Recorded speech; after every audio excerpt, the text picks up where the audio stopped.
വാർത്തകൾ തുടരുന്നു. കത്തിപ്പടർന്ന് കത്ത് വിവാദം.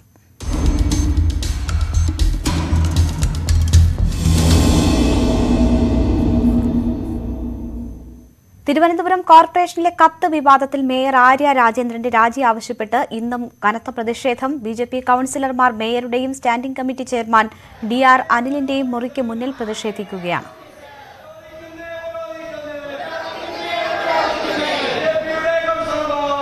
നഗരസഭാ കവാടത്തിൽ കോൺഗ്രസ് കൌൺസിലർമാരും പ്രതിഷേധിക്കുന്നു. ഇതുപോലെ അഴിമതി നടത്തുന്ന മേയറെ തിരുവനന്തപുരം നഗരസഭ കണ്ടിട്ടില്ലെന്ന് പ്രതിഷേധം ഉദ്ഘാടനം ചെയ്ത രമേശ് ചെന്നിത്തല ആരോപിച്ചു.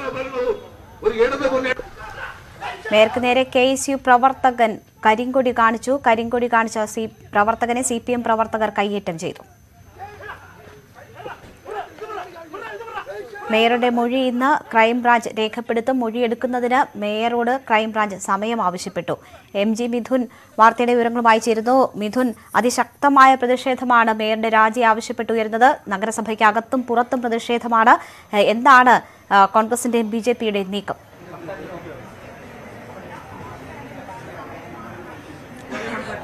രേണുക, തീർച്ചയായും വളരെ വലിയ പ്രതിഷേധത്തിന് തന്നെയാണ് ഇപ്പോൾ കോർപ്പറേഷൻ സാക്ഷ്യം വഹിക്കുന്നത്. മേയർ ഓഫീസിന് മുന്നിൽ BJP കൌൺസിലർമാർ രാവിലെ മുതൽ തന്നെ പ്രതിഷേധം ആരംഭിച്ചിരുന്നു. ഇപ്പോൾ BJP ജില്ലാ അധ്യക്ഷൻ VV രാജേഷ് നമ്മോടൊപ്പം ചേരുന്നുണ്ട്. രാവിലെ മുതൽ തന്നെ ഈ പ്രതിഷേധം കടുപ്പിക്കാൻ തന്നെയാണ് BJPയുടെ തീരുമാനം. ഒപ്പം തന്നെ ഇപ്പോൾ അല്പസമയത്തിനകം തന്നെ മേയർ ഇവിടേക്ക് കടന്നു വരുമെന്നാണ് നമുക്ക് മനസ്സിലാക്കാൻ സാധിക്കുന്നത്. അങ്ങനെയെങ്കിൽ അകത്തേക്ക് കടത്തിവിടാനുള്ള ഒരു പ്രതിഷേധമായിരിക്കും ഇവിടെ. BJPയുടെ കൌൺസിലർമാർ ആരെയും തടയുന്നില്ല, പൊതുജനങ്ങളെ തടയുന്നില്ല, ഉദ്യോഗസ്ഥരെ തടയുന്നില്ല. ഇവിടെ കാര്യങ്ങളൊക്കെ സാധാരണക്കാരായ ജനങ്ങളുടെ ജനനം മുതൽ മരണം വരെയുള്ള കാര്യങ്ങൾക്ക് അവരുടെ ദൈനംദിന ആവശ്യങ്ങൾ നടത്തിയെടുക്കേണ്ട സ്ഥാപനമല്ലേ. ഇവിടെ സുഗമമായിട്ട് നടത്തിക്കുവാനുള്ള എല്ലാ നടപടികളും പ്രതിപക്ഷ കൌൺസിലർമാരും BJPയും സ്വീകരിക്കും. എന്നാൽ അതിന്റെ ഒരു ആനുകൂല്യത്തിൽ, അതിന്റെ ഒരു മറവിൽ ഈ സ്ഥാപനത്തെ മുഴുവനും കച്ചവടം നടത്താനാണ് CPMഉം അവരുടെ നേതാക്കന്മാരും തുനിയുന്നതെന്നുണ്ടെങ്കിൽ തീർച്ചയായിട്ടും ശക്തമായിട്ട് പ്രതികരിക്കേണ്ടി വരും. ഈ കോർപ്പറേഷന്റെ പ്രമാണം തന്നെ ഇവിടെ ഉണ്ടോ എന്നുള്ള കാര്യത്തിൽ ഇപ്പോൾ സംശയമാണ്. സ്വാഭാവികമായും ഇത്തരത്തിൽ പ്രതിഷേധ സാഹചര്യം കണക്കിലെടുത്തുകൊണ്ട് പോലീസിന് വലിയ സുരക്ഷാ സംവിധാനങ്ങൾ ഏർപ്പെടുത്തേണ്ടതായിട്ടുണ്ട്. പ്രധാന കവാടങ്ങളടക്കം ക്ലോസ് ചെയ്തുകൊണ്ടുള്ള ഒരു സുരക്ഷാ സംവിധാനം ഒരുക്കേണ്ടതായിട്ടുണ്ട്. അങ്ങനെയുള്ളപ്പോൾ പൊതുജനങ്ങൾക്ക് ഇതിനകത്തേക്ക് കടന്നു വരാൻ ഒരു പ്രായോഗികമായും തന്നെ ഒരു വലിയ ബുദ്ധിമുട്ട് നേരിടേണ്ടി വരും. അതാണ് പ്രധാനമായും ചോദിക്കുന്നത്. അല്ല, ഇവിടെ ഭീകരാന്തരം സൃഷ്ടിക്കുന്ന പോലീസാണ്. പോലീസ് ഈ ഭീകരാന്തരം സൃഷ്ടിക്കേണ്ട. പോലീസ് പട്ടികജാതി ഫണ്ട് തട്ടിപ്പ് കൃത്യമായിട്ട് അന്വേഷിച്ചാൽ മതി. പോലീസ് വീട്ടുകരം തട്ടിപ്പ് കൃത്യമായിട്ട് അന്വേഷിച്ചാൽ മതി. കെട്ടിട നമ്പർ വ്യാജമായി കൊടുത്തവരെ കൃത്യമായിട്ട് അന്വേഷിച്ചാൽ മതി.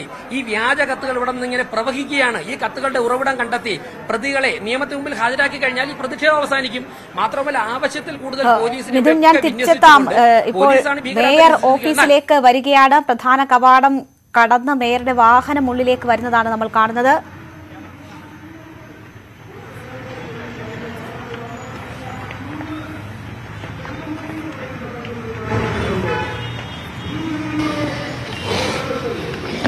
നേരത്തെ മേയറുടെ വീടിന് മുന്നിൽ KSU പ്രവർത്തകൻ കരിങ്കൊടി കാണിച്ചിരുന്നു. ശക്തമായ പ്രതിഷേധം നഗരസഭയ്ക്ക് അകത്തും പുറത്തും ഉയരുന്നുണ്ട്. ഇപ്പോൾ മേയർ അവിടേക്ക് എത്തുന്നു. നേരത്തെ തന്നെ ഇടത് കൌൺസിലർമാർ മേയറെ കാത്ത് നഗരസഭാ ഓഫീസിന് മുൻവശത്തുണ്ടായിരുന്നു. പോലീസിന്റെയും വലിയ സന്നാഹം നമുക്കവിടെ കാണാം.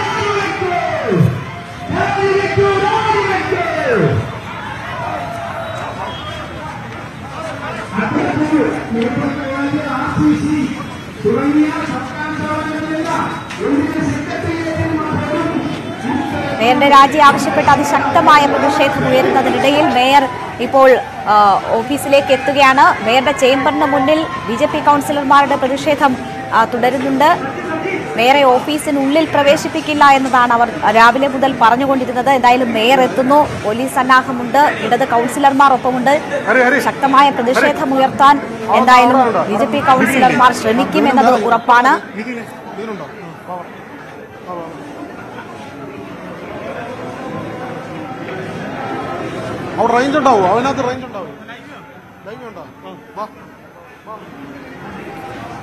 മിഥുൻ, മേയർ ഓഫീസിലേക്ക് എത്തുകയാണ്. കൌൺസിലർമാരുടെ പ്രതിഷേധം അവിടെ തുടരുന്നുണ്ട്. എന്താണ് അവിടെ സാഹചര്യം?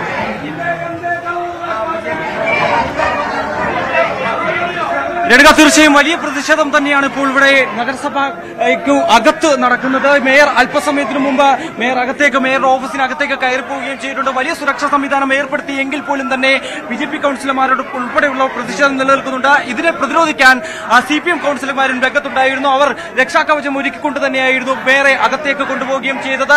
നിലവിൽ വലിയ സംഘർഷാവസ്ഥ തന്നെയാണ് കോർപ്പറേഷനകത്ത് നിന്ന് നമുക്ക് കാണാൻ സാധിക്കുന്ന തരത്തിൽ വലിയ സുരക്ഷയ്ക്കൊടുവിൽ തന്നെ ഇപ്പോൾ മേയർ അകത്തേക്ക് കടക്കുകയും ചെയ്തിട്ടുണ്ട്. വലിയ പ്രതിഷേധങ്ങൾ മറികടന്ന് മേയർ ഓഫീസിനുള്ളിൽ പ്രവേശിച്ചിരിക്കുന്നു. വലിയ സുരക്ഷയിൽ എത്തിയ മേയർ, പോലീസിന്റെയും ഒപ്പം തന്നെ ഇടത് കൌൺസിലർമാരുടെയും സുരക്ഷയിൽ എത്തിയ മേയർ ഇപ്പോൾ ഓഫീസിനുള്ളിൽ പ്രവേശിച്ചിട്ടുണ്ട്. പക്ഷേ പുറത്ത് അതിശക്തമായ പ്രതിഷേധം തുടരുകയാണ്. മിഥുൻ, ഈ BJP കൌൺസിലർമാർ അതിന്റെ മുന്നിൽ തന്നെ, ചേംബറിന്റെ മുന്നിൽ തന്നെ ഇപ്പോഴും നിലയുറപ്പിച്ചിരിക്കുകയാണോ?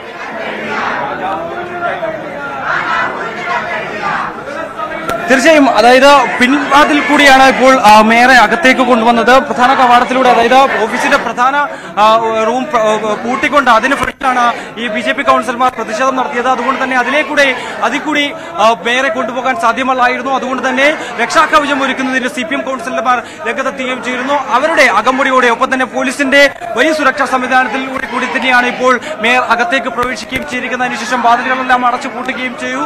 പുറത്ത് വലിയ പ്രതിഷേധം ഇപ്പോഴും നടക്കുന്നു. മേയറുടെ റൂമിന് വെളിയിൽ വലിയ പ്രതിഷേധത്തിനാണ് തന്നെയാണ് ഇപ്പോൾ സാക്ഷ്യം വഹിക്കുന്നത്. വലിയ സംഘർഷാവസ്ഥയിലേക്ക് കാര്യങ്ങൾ പോകുമെന്നുള്ള കാര്യത്തിൽ സംശയമില്ല. വലിയ പോലീസ് സംവിധാനങ്ങൾ ഇവിടെ ഏർപ്പെടുത്തിയിട്ടുണ്ട്. അല്പസമയത്തിനകം തന്നെ ഇവിടെ നിന്ന് നീക്കുന്നതിന് വേണ്ടിയുള്ള നടപടികൾ പോലീസിന്റെ ഭാഗത്തു നിന്നും ഉണ്ടാവുകയും ചെയ്യുമെന്നാണ് നമുക്ക് മനസ്സിലാക്കാൻ സാധിക്കുന്നത്. BJP ജില്ലാ അധ്യക്ഷൻ VV രാജേഷ് ഉൾപ്പെടെയുള്ളവർ ഇവിടെ എത്തിച്ചേരുകയും ചെയ്തിട്ടുണ്ട്. അദ്ദേഹത്തിന്റെ നേതൃത്വത്തിലുള്ള BJP കൌൺസിലർമാർ അതിശക്തമായ പ്രതിഷേധത്തിനാണ് ഇവിടെ വഴിയൊരുക്കുകയും ചെയ്തിരിക്കുന്നത്. സമീപകാലത്തെങ്കിലും നമ്മൾ കണ്ടിട്ടില്ലാത്ത തരത്തിലുള്ള പ്രതിഷേധമാണ് ഇവിടെ കോർപ്പറേഷൻ കേന്ദ്രീകരിച്ചപ്പോൾ അരങ്ങേറുകയും ചെയ്യുന്നത്. എന്തായാലും മുൻകാലങ്ങളിലൊക്കെ നമ്മൾ സെക്രട്ടേറിയറ്റ് പരിസരത്തൊക്കെയായിരുന്നു ഇത്തരത്തിലുള്ള ഒരു സമാന പ്രതിഷേധം കണ്ടിരുന്നത്. പക്ഷേ അതിന് വിഭിന്നമായി ഇപ്പോൾ കോർപ്പറേഷൻ പ്രദേശമെല്ലാം തന്നെ സംഘർഷം മുഖരിതമായി ഒരു പശ്ചാത്തലമാണ് നിലവിലുള്ളത്. ആ രീതിയിലേക്ക് കാര്യങ്ങൾ നടക്കുന്നു. മേയറുടെ രാജിയിൽ നിന്ന് പിന്നോട്ടില്ല എന്ന് തന്നെയാണ് ഇവർ ഉറച്ചു പറയുകയും ചെയ്യുന്നത്.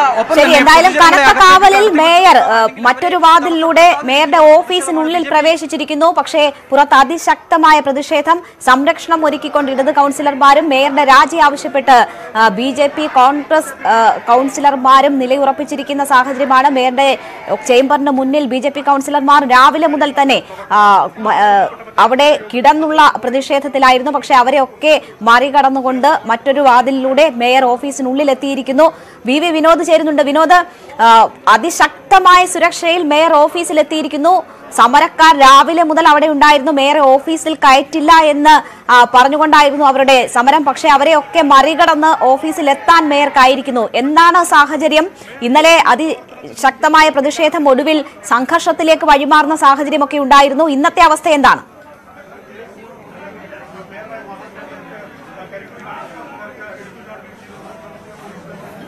സമരം അതിശക്തമായി തുടരുകയാണ്. ഇന്ന് രാവിലെ തന്നെ മേയറുടെ വീടിന് മുന്നിലാണ് ഈ പ്രതിഷേധം ഉണ്ടായത്. KSU പ്രവർത്തകർ മേയറുടെ വീടിന് മുന്നിലേക്ക് എത്തുകയും വാഹനത്തിന് മുന്നിലേക്ക് ചാടി വീഴുകയും അവിടെ കരിങ്കൊടി വീശുകയും ചെയ്തു.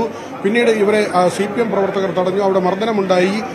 രണ്ട് KSU പ്രവർത്തകരാണ് പൂജപ്പുര പോലീസിന്റെ കസ്റ്റഡിയിലുള്ളത്. അതിനുശേഷം മേയർ വീട്ടിൽ നിന്ന് പുറപ്പെട്ടെങ്കിലും നേരെ കോർപ്പറേഷൻ ഓഫീസിലേക്ക് എത്തിയിരുന്നില്ല. DC ഓഫീസിലേക്കും പോയിരുന്നില്ല. മേയർ എവിടെ എന്നതിനെ സംബന്ധിച്ച് വ്യക്തത ഉണ്ടായിരുന്നില്ല. ഇപ്പോൾ ഒരു 10 മിനിറ്റ് ആകും മേയർ നഗരസഭയ്ക്ക് മുന്നിലെത്തുകയും സാധാരണ വരുന്ന വഴിയിലൂടെ അല്ലാതെ, അതായത് പ്രധാന കവാടത്തിലൂടെ അല്ലാതെ കൌൺസിൽ യോഗം ചേരുന്ന ഹാളിന് സമീപത്തെ പടികളിലൂടെ അവരുടെ ഓഫീസിലേക്ക് പ്രവേശിക്കുകയും ചെയ്തു. BJP കൌൺസിലർമാരുടെ പ്രതിഷേധം ഇന്നും മേയറുടെ ഓഫീസിന് മുന്നിൽ നടക്കുന്നുണ്ട്. UDF പ്രതിഷേധമാകട്ടെ കോർപ്പറേഷൻ ഓഫീസിന് മുന്നിലാണ്. ഇങ്ങനെ പ്രതിപക്ഷ സംഘടനകൾ പൂർണ്ണമായും സമരരംഗത്ത് നിൽക്കുന്നു. ഈ കത്തുമായി ബന്ധപ്പെട്ട് തന്റെ ഉത്തരവാദിത്തമല്ല, അല്ലെങ്കിൽ താൻ അങ്ങനെ ഒരു കത്തെഴുതിയിട്ടില്ല എന്ന നിലപാടിൽ മേയർ ഉറച്ചു നിൽക്കുകയാണ്. ഇതുമായി ബന്ധപ്പെട്ടുള്ള ക്രൈംബ്രാഞ്ച് അന്വേഷണമാണ് ആരംഭിച്ചിട്ടുള്ളത്. മേയറുടെ മൊഴി രേഖപ്പെടുത്തേണ്ടതുണ്ട്. മേയറുടെ സമയം ലഭിക്കുന്ന മുറയ്ക്ക് ഈ മൊഴി രേഖപ്പെടുത്താനാണ് ക്രൈംബ്രാഞ്ച് അന്വേഷണ സംഘത്തിന്റെ തീരുമാനം. മേയർ എപ്പോൾ സമയം നൽകും? അതൊരു പക്ഷേ ഈ നിയമോപദേശത്തിന്റെ കൂടി അടിസ്ഥാനത്തിലായിരിക്കും മേയർ മൊഴി നൽകുക. കാരണം വിശദമായി ഈ കാര്യത്തിന്റെ നിയമവശങ്ങൾ പരിശോധിക്കേണ്ടതുണ്ട്. അതിനുശേഷം മാത്രമേ മേയർ ക്രൈംബ്രാഞ്ച് അന്വേഷണ സംഘത്തിന് മൊഴി നൽകൂ എന്നാണ് നമ്മൾ മനസ്സിലാക്കുന്നത്. ഏതായിരുന്നാലും പ്രത്യേക അന്വേഷണ സംഘത്തിന് കഴിഞ്ഞ ദിവസം തന്നെ പോലീസ് ആസ്ഥാനം രൂപം നൽകിയിരുന്നു. അവരുടെ നടപടികൾ പുരോഗമിക്കുന്നുണ്ട്. മറ്റ് നേതാക്കൾ DRL ഉൾപ്പെടെ ഈ നഗരസഭയുടെ ഭരണപക്ഷ പാർലമെന്ററി പാർട്ടി സെക്രട്ടറി അദ്ദേഹത്തിന്റെ മൊഴി ഉൾപ്പെടെ രേഖപ്പെടുത്തേണ്ടതുണ്ട്. അദ്ദേഹത്തിന്റേതായി ഒരു കത്തും പുറത്തു വന്നിരുന്നു. ആ കത്ത് തന്റേത് തന്നെയെന്ന് അദ്ദേഹം സമ്മതിച്ചെങ്കിലും ഈ മേയറുടെ കത്ത് സംബന്ധിച്ചുള്ള അവ്യക്തത തുടരുകയാണ്. തന്റെ കത്തല്ല എന്ന് മേയർ പറയുമ്പോഴും ഇത് പൂർണ്ണമായും തള്ളാൻ പാർട്ടി ഇതുവരെ തയ്യാറായിട്ടില്ല. അല്ലെങ്കിൽ നേതൃത്വം ഇതൊരു വ്യാജ കത്താണെന്ന് പൂർണ്ണമായും സമർത്ഥിക്കുന്ന ഒരു നിലയിലേക്ക് കാര്യങ്ങൾ എത്തിയിട്ടില്ല. ഏതായിരുന്നാലും സമരം തുടരുന്നതിനിടെ മേയറുടെ ഓഫീസിലേക്ക് എത്തിയിരിക്കുന്നു. ഒരുപക്ഷെ മേയറുടെ ഔദ്യോഗികമായ ഒരു പ്രതികരണം ഉണ്ടാകും എന്ന് കരുതുന്നുണ്ട്. ഈ മൊഴി നൽകുന്നതുമായി ബന്ധപ്പെട്ട കാര്യങ്ങളിലൊക്കെയും ഒരു വിശദീകരണം നൽകേണ്ടതുണ്ട്. മാത്രമല്ല ഈ കത്തുമായി ബന്ധപ്പെട്ട് ഇങ്ങനെ സമരം തുടരുമ്പോൾ നഗരസഭയുടെ ദൈനംദിന പ്രവർത്തനങ്ങളെ അടക്കം ബാധിക്കുന്ന നിലയിലാണ്. കഴിഞ്ഞ ദിവസവും ഈ ഡെപ്യൂട്ടി മേയർ അടക്കമുള്ളവർക്കെതിരെയുള്ള പ്രതിഷേധമുണ്ടായിരുന്നു. ഇന്നും CPM കൌൺസിലർമാർ ഇവിടെയുണ്ട്. മേയർക്ക് ഒരു സംരക്ഷണ കവചം തീർത്തുകൊണ്ട് തന്നെയാണ് ഇടത് കൌൺസിലർമാർ ഇവിടെ ഉള്ളത്. രാവിലെ തന്നെ ഈ പ്രതിഷേധത്തിന്റെ ഒരു സൂചന നമുക്ക് കൃത്യമായി